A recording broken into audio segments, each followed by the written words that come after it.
Vamos a grabarlo. Doctor, a ver ahí los chicos le está escuchando a usted. Adelante, doctor. Ya, muy bien.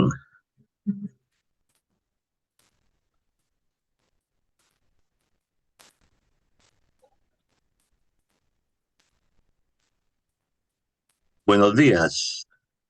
¿Me escuchan? Bueno, ya, doctor, si lo escuchamos.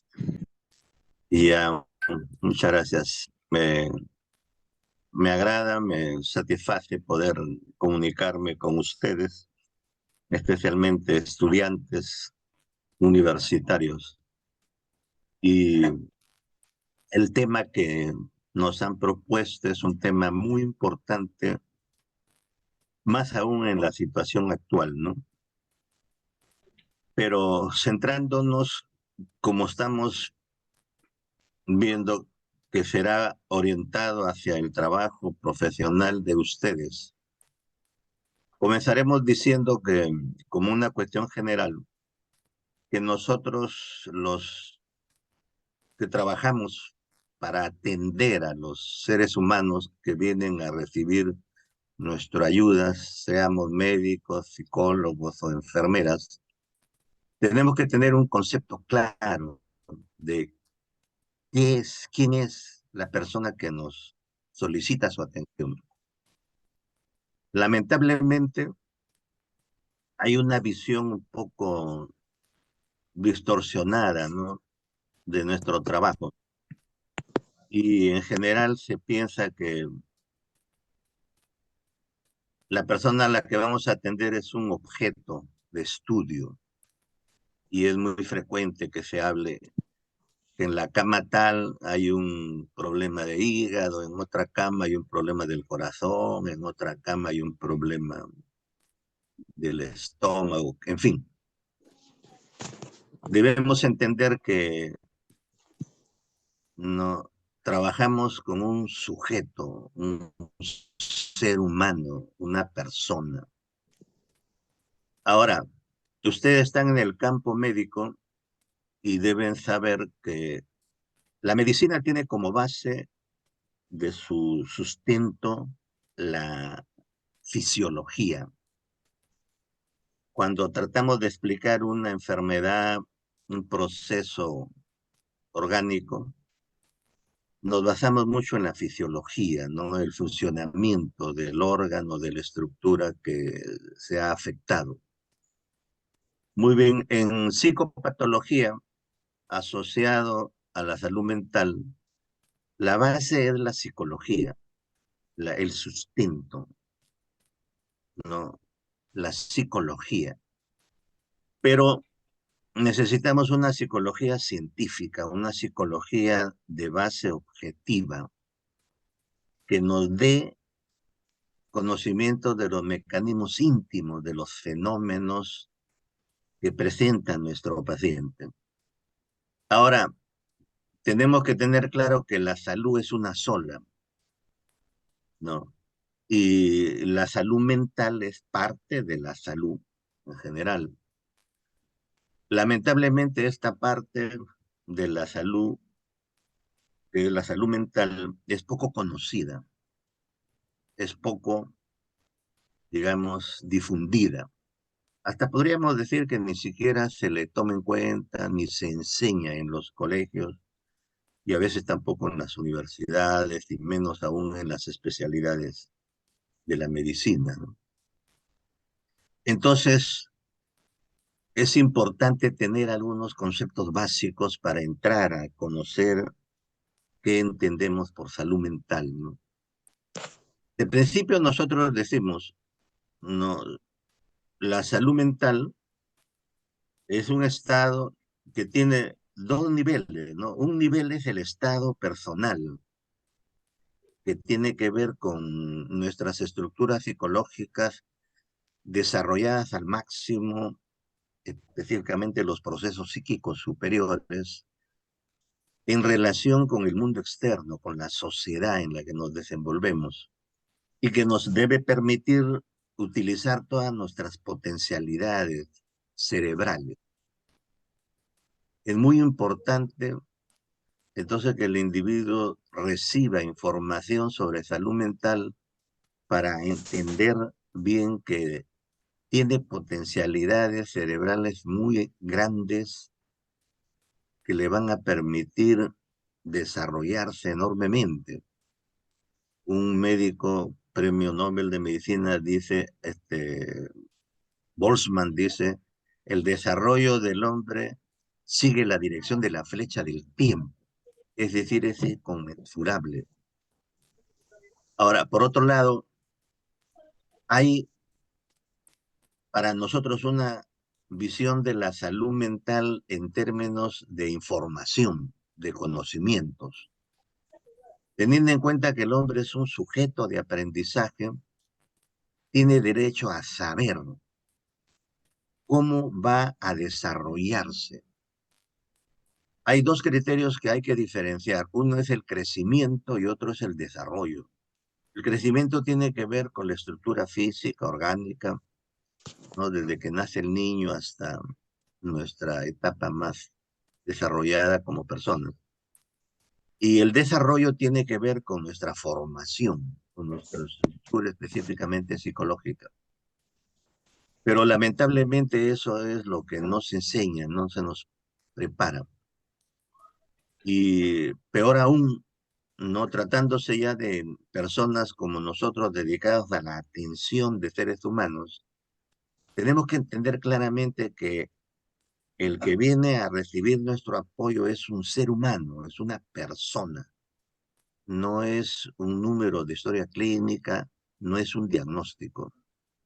Bajo ese criterio, tenemos que saber entonces qué nos trae este ser humano y debemos saber entonces, no, justamente sus desarrollos en el plano personal. Hay que entender claramente que ya estudios han demostrado que lo psicológico, ¿no? En este caso, la salud mental interviene directamente en los procesos orgánicos. Hay una relación recíproca, ¿no? Se dice claramente, ¿no? Sin salud mental no hay salud.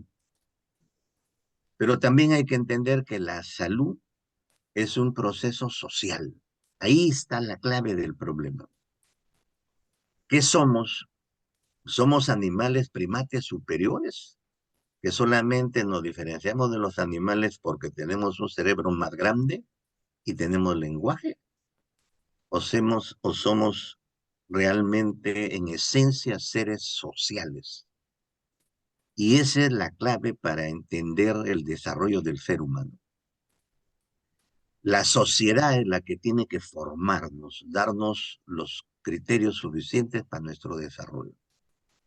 Entonces, para entender la salud mental y el cómo tratar a nuestro paciente, debemos de tener algunos criterios básicos, ¿no?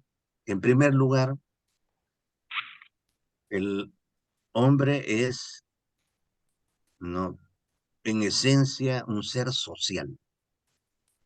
Por consiguiente, la sociedad es la que determina su desarrollo, ¿no? Como dice nuestro profesor Pedro Ortiz Cabanillas, el hombre se desarrolla hasta donde la sociedad le permite. Es decir, por un lado, tenemos un cerebro que no es un órgano, sino una estructura orgánica que está organizada, estructurada para codificar información social.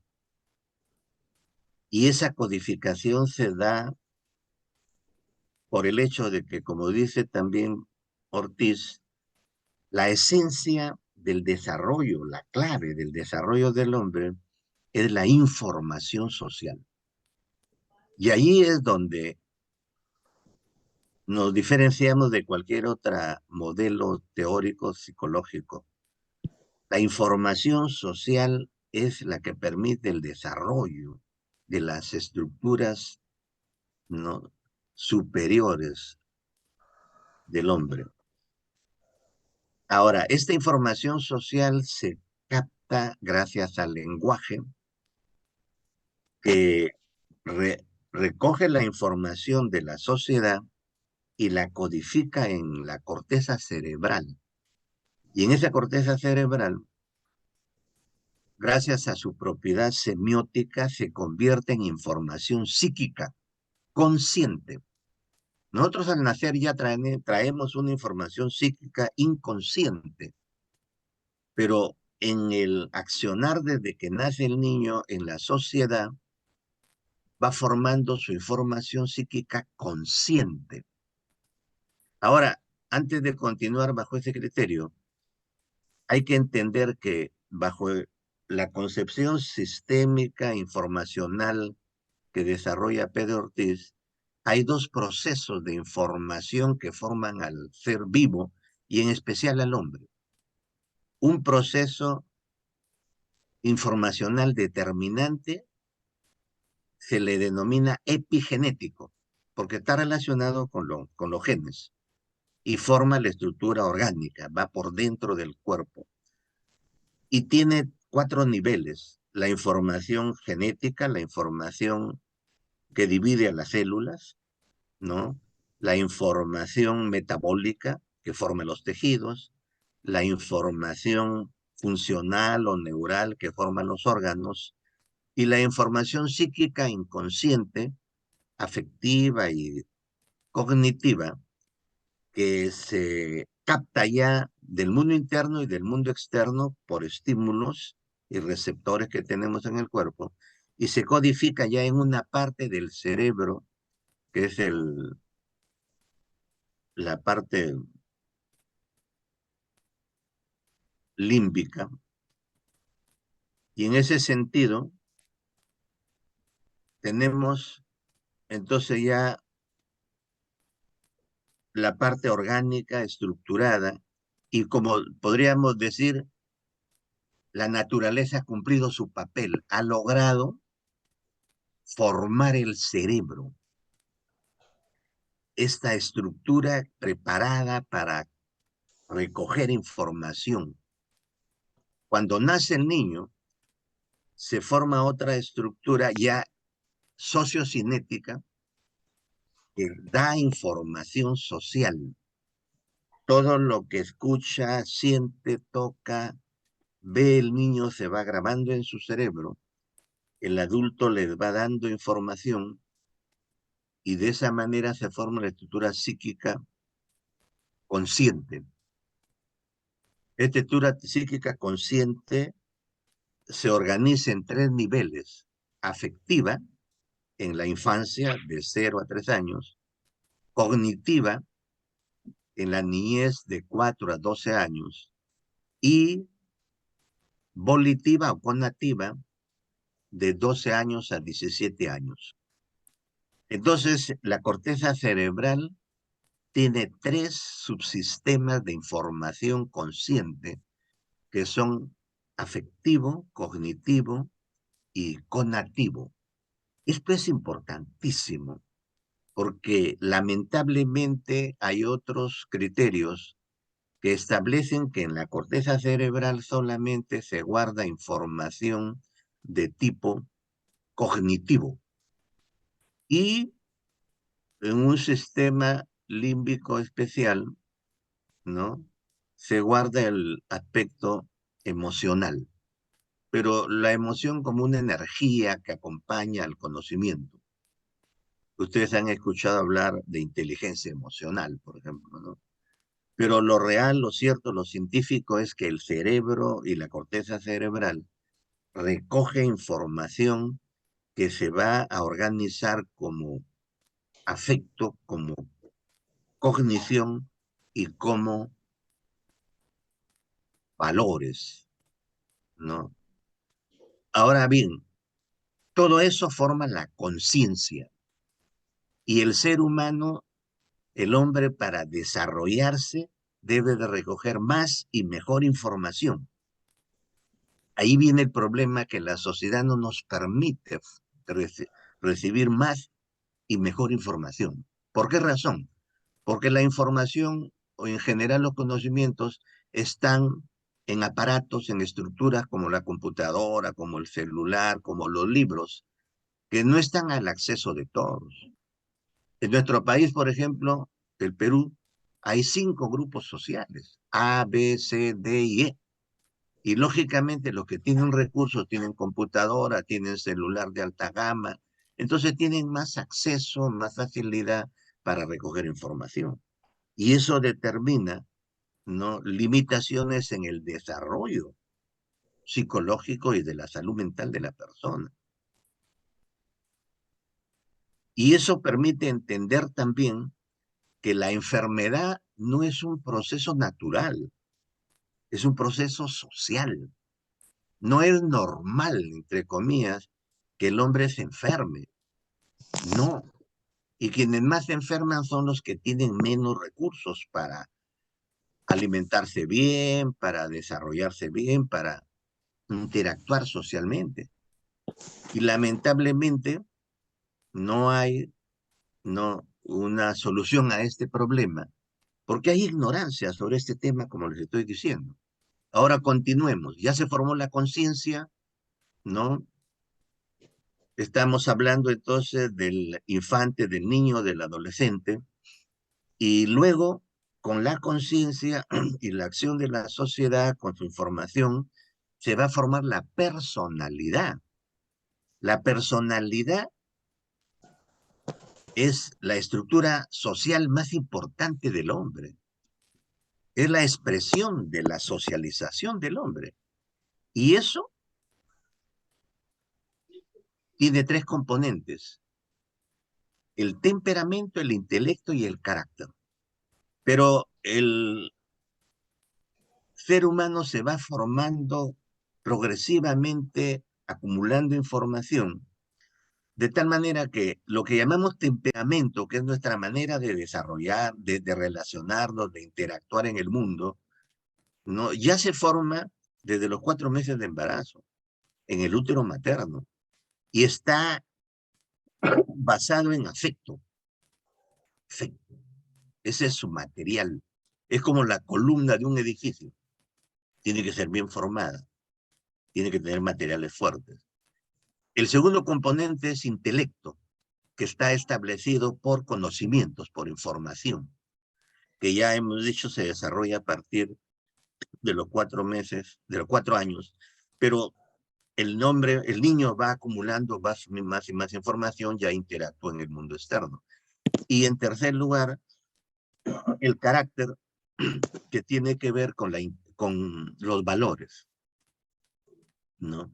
Los valores que va aprendiendo desde que es infante y se relaciona con el adulto, porque éste le va orientando en sus necesidades, cómo vestirse, qué comer, cómo desenvolverse diariamente, a qué horas dormir, a qué horas levantarse. Todo eso forma el carácter. Entonces tenemos una estructura psicológica que es la personalidad. Y entonces tenemos un ser humano integral que tiene una conciencia y una personalidad. Esto es lo que trae nuestro paciente. Esto es lo que trae el ser humano que vamos a atender. Y por eso que es importante conocer su biografía. Cuando yo tengo un paciente, averiguo, ¿no?, su nombre, su edad, lógicamente su sexo, y de dónde viene, qué sabe de la vida, qué ha estudiado, qué grado de instrucción tiene, dónde se ha formado y cuál es su nivel económico, social. Para eso utilizamos la historia clínica. La historia clínica es el documento científico de investigación que recoge toda esta información. Incluso nosotros complementamos la historia clínica, porque la historia clínica al final nos da la historia, el desarrollo natural de la enfermedad. Pero nosotros tenemos que saber la vida de ese ser humano desde que nació, incluso de su vida familiar. Y para eso nosotros necesitamos otra información mayor, que es la biografía del paciente. Entonces, este es un criterio importantísimo cuando ustedes van a trabajar en el contacto como enfermeras frente a un paciente. ¿Quién es este ser humano? ¿De dónde viene? ¿Cuál es su nivel de instrucción y cuáles son sus condiciones sociales, económicas, para poderlo ayudar, para poderlo entender, para poderlo comprender? O sea, no es que nos interese solo el diagnóstico. El diagnóstico es producto de la vida que él ha llevado. El diagnóstico es producto de su relación con la sociedad, con el mundo, y de las oportunidades que le ha dado la sociedad a esa persona. Entonces no nos centremos en la fisiología del problema, cosa que debemos de saber porque es importante tener una visión científica, para esto es nuestra carrera. Pero por encima de todo está la visión humana. Tenemos un ser humano, ¿no?, afectado con un problema. Y no le vamos a resolver el problema con medicamentos o con mejor atención en términos técnicos, ¿no? Le vamos a resolver el problema en términos humanos, en términos de atención integral. Ahí es donde interviene la salud mental. Y ahí es donde, ahí tiene que haber un mensaje que ustedes le den a este ser humano. Doctor, perdón. Sí, sí. En unos 5 minutitos se va a cortar la comunicación porque es Zoom. 40 minutos te da Zoom, ¿no es cierto? Entonces, lo que le pido es que los estudiantes volvamos con el mismo link que estamos trabajando. ¿Ok? Eso para aclarar. Adelante, doctor. Muy bien. Entonces, la idea es de que el ser humano que estamos atendiendo debe de recibir información de salud mental. Nosotros mismos ya debemos tener una preparación. Cuando yo estoy hablando de salud mental, ya específicamente tenemos que darnos cuenta, ¿no?, su estructura de sus procesos psíquicos superiores, o sea, su nivel de pensamiento, su memoria, su lenguaje, su conducta, su afecto, para saber realmente qué desarrollo ha alcanzado, ¿no? Y a su vez, entonces, también para que supere su problema, orientarlo. Lógicamente, ustedes tienen ya su tecnología, tienen su formación académica, profesional. Acá estamos complementando eso con la información de salud mental para que ustedes lo orienten en 3 aspectos que nosotros consideramos básicos. Uno, que van a garantizar su salud mental. Uno, es la organización de su medio social, o sea, su entorno, el lugar donde viven. Eso significa que el paciente nos diga efectivamente dónde vive, ¿no?, para saber sobre esa base proponerle que organice bien su medio social y que entienda que debe saber que ahí en el medio social donde vive, ¿no?, hay información que va a ser captada por su cerebro. Entonces, orientarlo para que recurra, vaya a ambientes sociales que sean adecuados, que le den información que sea conveniente para su desarrollo, que no vaya a cualquier sitio, porque muchos de esos no sitios donde va en el ambiente social le dan información negativa. Por decir, ¿no?, un bar, un restaurante, un billar, o sitios donde fuman, donde, en fin, hay un lenguaje negativo. Entonces, la fuente de información social para el hombre es justamente su medio externo. Entonces debe saber organizarse. Pero ahí viene un problema, pues, la responsabilidad de la sociedad. La sociedad debe de organizar un medio favorable al desarrollo del hombre. En segundo lugar, la organización del tiempo. La organización del tiempo implica que debe de saber distribuir su tiempo en actividades que sean productivas. Tenemos 24 horas en el día. Andrés, ¿no? luego te llamo. Entonces 8 horas son para dormir, 8 horas son para estudiar y 8 horas son para higiene mental. Entonces el individuo debe saber que tiene, depende de la edad, ¿no? El niño duerme 10 horas, el adolescente y el adolescente 9 horas, y el joven y el adulto 10 horas, o 8 horas. Entonces el tiempo no se puede dejar pasar. Así dice la sabiduría popular. El tiempo hay que saberlo usar. El tiempo es una dimensión física fundamental y va junto al espacio, o sea, al medio social. Lo separamos, pero siempre va junto. Ahí donde estamos, estamos en una hora determinada. Entonces, por poner un ejemplo, un estudiante como ustedes no puede estar pues a las 12, 1 de la mañana en la calle. ¿Por qué? Porque ustedes, por la edad que tienen, los que tienen menos de 18 años, deben de estar durmiendo. Y el que tiene ya 18 para arriba debe estar a las 10 de la noche durmiendo. 12, 1 de la mañana. ¿Por qué razón? Porque el cerebro necesita descansar y porque es una actividad fundamental para el desarrollo del hombre, el sueño.